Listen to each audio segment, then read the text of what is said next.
Thank you for staying with us. Now let's have this conversation on safe spaces and stronger communities. And we just get to have a deep dive into the actionable solutions that can be put in place in order to ensure that we are having communities that are safe for all of us to exist in. And I have with me guests in studio to help us talk about this. I have a gender-based violence activist and a social worker. That is Hawa Asania Umar. Welcome to the program, Hawa. Thank you. And then we also have Nancy Odero. Nancy Odero is a lecturer and an author as well. Welcome to the program. Thank you so much. All right, let's get to first just get into this. When we are looking at ensuring that we have communities that are safe for all of us to exist in, how does that look like? I can start with you, Hawa. Okay, I think first of all what we should understand is about what is a safe space. A safe space, I think, according to my understanding, is a peaceful environment where people can feel they're physically, emotionally, and psychologically secure, where they can share ideas and they can be heard. Yeah. So, what is happening, I think, let me go to what is happening, particularly in the issue of gender-based violence. Yes. Okay, I'm a woman, and we are always like victims of all this because we are not safe in our societies due to one or two reasons. For example, let me say that we have what can I say? We have somebody like, we have men. And we go through a lot of, the ladies go through a lot of things based on how the community is. We get, for example, there's a community that it's not empowered on knowing their rights, like girls not going to schools because of A, B, C, and D. Maybe, for example, there's lack of school fees, there's lack of maybe parental care. So we go through a lot. So what I think is we need to be secured like girls and women in the society, because we believe that what a man can do, a woman can also do. And if we don't empower these ladies or these women to know things that they're supposed to do, to know as the particular people who are the key person in the society. You know, a woman is a home taker. And if you have bad home takers, automatically the home goes down. So what we're supposed to do is like we need to create a safe space whereby we can give them that empowerment, so that they can know, even if I'm being approached or I'm being affected by such an event, how can I handle it? Because we cannot say that we cannot survive without men. They are there. And we know how also the men, they know we are also there. So what we're supposed to do is, how do we interact with these men? We should not cage a lady that much that even he sees that guy like this is an enemy. So this is where the problem, majorly the problem that is affecting us. You cage a girl that very much. You don't expose her a bit. And you don't talk to her. For these teenagers, they need to be empowered through these evidence-based interventions, like we have something called My Health, My Choice, how you can live, how you can take care of your health, and how you can deal with such situation. So I think one major thing that we are facing is a lack of empowerment. We need to empower these girls so that after empowering them, then what next? Because out of that empowerment, they'll know the risk that I'm attached to and how I can handle such risk. Yeah. All right. Yes. All right. And now, you know, many cases, specifically of gender-based violence, go unreported. I'm sure you know this. You know, working in the, you know, having community engagements and all that. You know that, you know, some of these cases go unreported. Maybe where are we going wrong in terms of that? Why is it that many of them are unreported? You know, someone has been sexually assaulted, but probably it's even in the home, and now you have to protect the image of that home. So we don't get, you know, to report most of these cases. Maybe where are we going wrong on that? Nancy. Thank you very much. Most of the time we go wrong when it comes to the implementation of what we have set as a community. We are talking about safe spaces where we want people to voice their issues and to give out information without them being discriminated, without being judged, and without feeling that sense of harassment. But then in this case, you realize that most communities do not allow such, and therefore it ends up in a situation where youth or the person, the victim in this case, cannot easily open up to the people in the authorities. And we are saying that in this case, we are supposed to give that safe environment where someone can easily say whatever they have gone through, and they are not being discriminated. They are heard. Their voices are heard. People in the authorities are able to ensure that the case is taken where it's supposed to. In most cases, we've heard that the case is pushed forward, and someone just makes a conclusion, and the person making the conclusion is in a place where they are supposed to help. They are the first in contact to help. So in this case, we are saying that safe spaces are the first in this case. I'll pose a question. Why is it that when you're in a place or you go somewhere, you find it very easy to interact, to go about the group that you're in? And why is it that when you're elsewhere, you start thinking hard, you overdo, you overperform, it's very difficult to go about it? It's just because the space is not safe for you to say whatever you want to say. And the reason, back to your question, the reason we are finding it difficult is because the spaces have not been put safe for people to talk. Or even if it is safe, the authorities in place do not forward or do not handle the case as it's supposed to. Do we even have these safe spaces, if I may begin there? And how do we create these spaces in our communities within ourselves? Okay. We have safe spaces. I'll give a case of the communities that I work with, or even my students that I teach. I give the safe spaces for them to air, to tell me whatever is happening, to talk to me freely. And it starts with an individual. We cannot say we want to create safe spaces when ourselves as an individual, we do not want to allow it. So in most cases, it starts with us. And we're not just supposed to say it with the word of mouth. It is something that needs action. This is an actionable issue that you cannot just say with the word of mouth. So in most cases, we tell the people that we work with, the youth, we tell the communities that it is safe to come out and say whatever you want to say. And it is okay to express yourself in terms of whatever you're going through, and that way you'll get help. All right. So Hawa, these safe spaces we're talking about, it's not about rooms, it's not about buildings. Elaborate. It's not about rooms or building. It's about how the first person is supposed to be you. How do you create that good environment for somebody who can even come and tell you this is what is happening to me?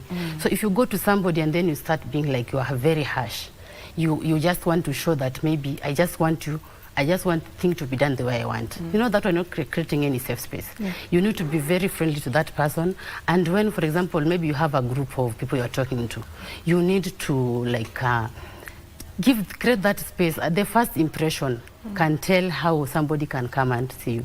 You know, if you go to if you go for a place that you are in large capacities, then the first way they will start to address somebody sees, with this person, I cannot really do what? I cannot really open up. So it starts by you, the person who is in charge of whatever for example, like we are an activist of gender-based violence. You need to create that space. You yourself start with it. And you give room for the person who is also affected to come and open up. Then there's another thing that I may add up to what Nancy said. Another problem is the community that we live in. You, maybe for example, have identified this is how has been violated, and I go and report. Then the perpetrator maybe is for example, is a young child from that community. And then what happens? The case is reported. they want it to be solved at the community level, which is okay, no problem. But what is the end term result or repercussion to that person who has been violated? It is really, really extreme, because if a case has been reported and it has not been handled and it has not been solved, the perpetrator has not been charged like with whatever he or she did to that particular person, then how will he cut off this thing of gender-based violence? It cannot, because somebody will continue doing the same mistake, knowing that hata nikifanya hivyo, it will it will still be concluded at the community level. So even the people, the grass patron at the community level, for example, parents, if my child is abused, and somebody who abuses the child, I know this is my neighbor, for example, then somebody like me come and take in the case, and I say, let me go and report the case so that the child will get justice. Then you as the parent, how can you accept somebody who has assaulted your child to just go like that you want to sort it as family level, but you're forgetting about the child whose mental situation has been affected? We'll never forget that thing. And it will create what impression to the others who are in that society. So this community itself is supposed to be a safe space. And this one should bring about like sensitization even to the parents. We have programs like Families Matters program. This is where parents are being taken through all these things, how you can handle a child as adolescents, if a child has been assaulted, if something has happened to that child, how can we go about it? So we also need to sense the parents on the ground and on handling matters issues with these children, the affected ones. They should also know that this child needs justice. Somebody cannot just come and tell you, nakupatia hata 70,000 so that we can handle this case at that matter. You sell that child's dignity and you forget about the repercussion that it may lead to moral, the mental support of the child is not stable. So I think that is also the other thing. Maybe where or when should we start these conversations? Because I feel like these are things we keep talking about. Like I mentioned even in the other interview we were having, we keep talking about these things. It's not the first time we're talking about this. We keep talking about this. But where exactly do we make it practical? And by this, I'm looking at it in the sense of starting these conversations with the younger children. From the school levels, primary schools, we start having these conversations with both boys and girls. I think that's the best way for us to be able to bridge that gap when it comes to gender-based violence. Don't you think so, Nancy? Yeah, that is very true. We are supposed to start it at a very young stage, and just like we say every day, at the community level. Everything, once it has been started from the community, usually it will get up there. So we are supposed to work very closely with the people in the grassroots, and we are supposed to create these groups that we can be able to come together, speak and teach. I did a research on community engagement, and one of the conclusions was capacity building and continuous speaking and talking to these girls and boys creates results. That is what it means to keep on speaking and speaking to people every other time. It is not a one-time thing. Usually, when you want the brain to be streamlined in a certain direction, you keep on repeating the same information. So we have groups in the communities that we have school programs that we meet young girls and boys in school. We have community groups that we meet at even chief barazas. Such kind of places are very good for us to be able to pass the information and to tell them that if such a thing happens, then it means you have to take action. We also need to take people who are in such relevant institutions to teach them. Maybe some people do not really just know how to go about it. There are people who have grown to know that cases are solved within the community. You are violated, you go to your parent. You are violated, you go to your... They do not know that you can go to even, say, police. They do not know that that's a very serious case in the community that you can move to another stage. So people need to be made aware awareness creation is forever, and it's supposed to just keep on going. Yeah. You're supposed to keep on going, and within the groups that we make, we have to ensure, just like we are saying, we have to ensure that it has that safe environment. Safe space is a safe environment where someone can easily express themselves. Yeah. And you know, most times when we talk about gender-based violence, it is just assumed that it is for girls and women. But the boys are not also, you know, left behind on this, and it's unfortunate, you know, they're also victims of this. Yes. You know, let's not look at it like when you talk about gender-based violence, it's only the women who are being violated. Even the boys and men get violated as well. So back to that conversation of inclusion from the word go, and having everyone, you know, in this conversation. Not that when we go to schools, we only have women empowerment clubs whereby we're talking to the girls about how to protect themselves and this or that. How about we just have conversations where we have both the boys and the girls involved, and you just talk to them, you know, speak to them, teach them. Yeah, that is why we've talked about what we call continuous sensitization to the community, because the community involves both the ladies and the gentlemen.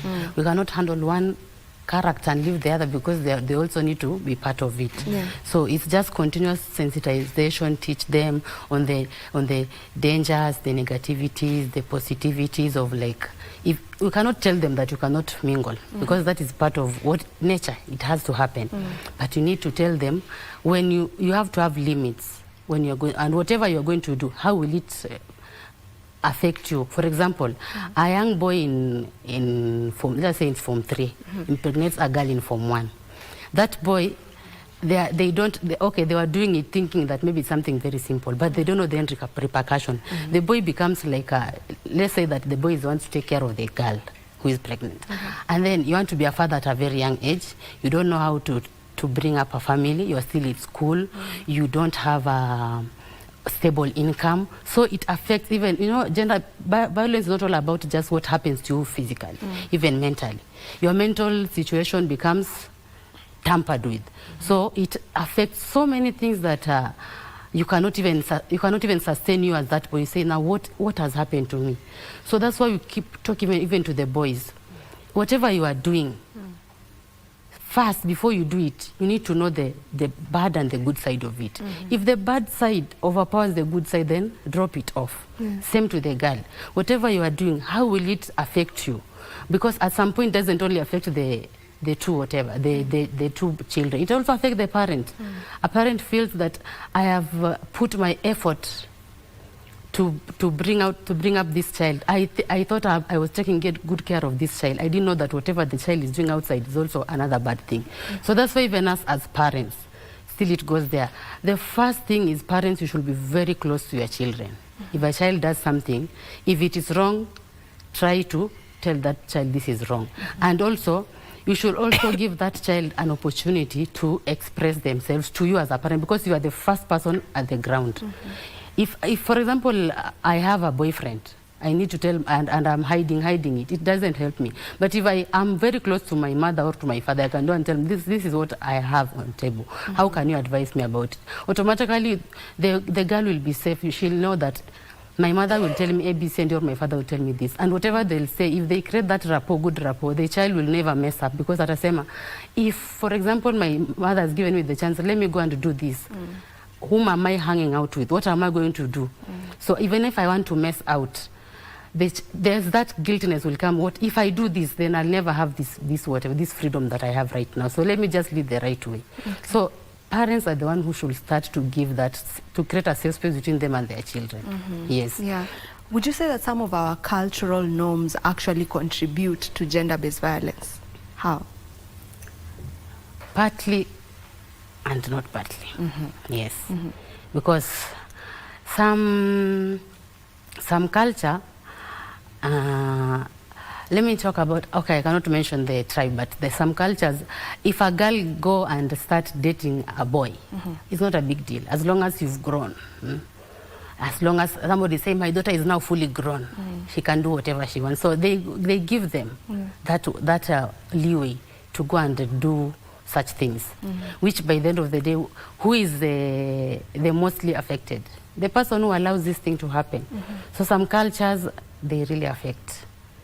And you cannot tell them not to leave your culture, but you just tell them what is good about this and what is bad about this. You cannot go and say, nataka e culture, you should stop it. No. You just continuous sensitization for them to understand. Even if culture is involved, but there is that end result, which is might be positive or negative. So they should have it on mind. That is why we talk about this thing, continuous sensitization, creating safe spaces for such things. So because we can never run from these things, they're there. Yeah. Yes. Yeah. So it's only know how to handle it. Yes. Nancy, you have something to add on to that? Yes, culture was made to shape a society. Yeah. And with time, we realize that there are cultures that are good, very good, and there are some that are not good. And that's why we find ourselves demystifying some of the cultures at this point and era. And there are some that we still want to keep. And cultures like those that really put communities into the wrong side should be condemned. I don't think we are supposed to follow it at this point in time. There are some that we realize that cultures like the one the other day, it was all over girls of very young ages being allowed to get married to very old men. There's a lot those girls are going through. You haven't just seen what their mental health look like at that point. And they want to stay that way for the rest of their lives. That is a damaged human being. Back to the point of boys and girls. In this time again, I'll say that we need to talk to both. We are not basing our points, whatever we talk about, to only girls. We want to talk to both boys and girls. And that's why all the programs that we have, if it means communities, we talk to both. When you go to parents, we meet both parents. When you talk to young boys and girls, you talk to both. Recently, I published a book. It has both the gender. We're trying to say that boys or brothers or fathers in the house, your role, together with the women, girls, ladies and mothers, when we put both the two groups together, the outcome is very good. Whatever comes out from that place is massive, and it makes the community to go on well. It builds the safe space for a community. Yeah.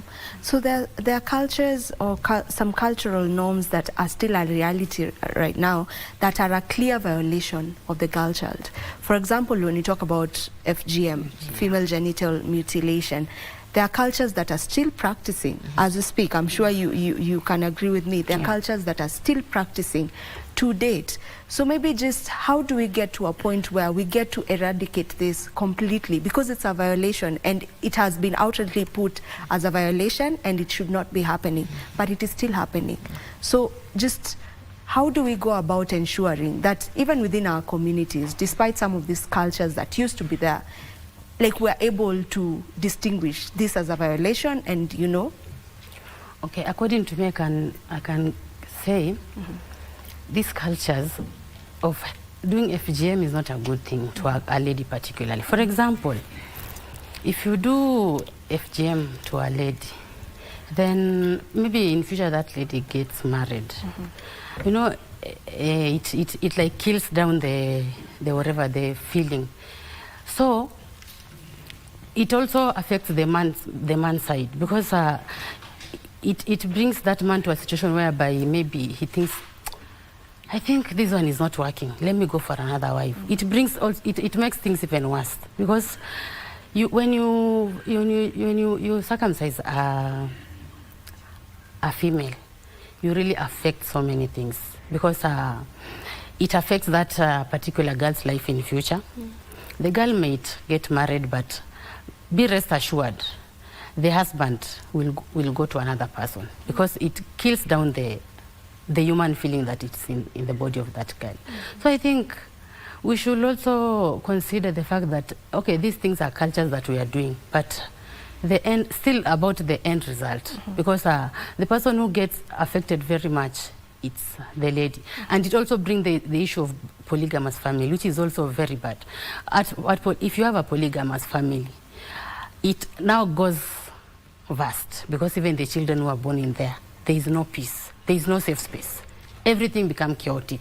So such things also should be brushed off because of the realities that will happen after whatever you've done to the child. Yes. Okay.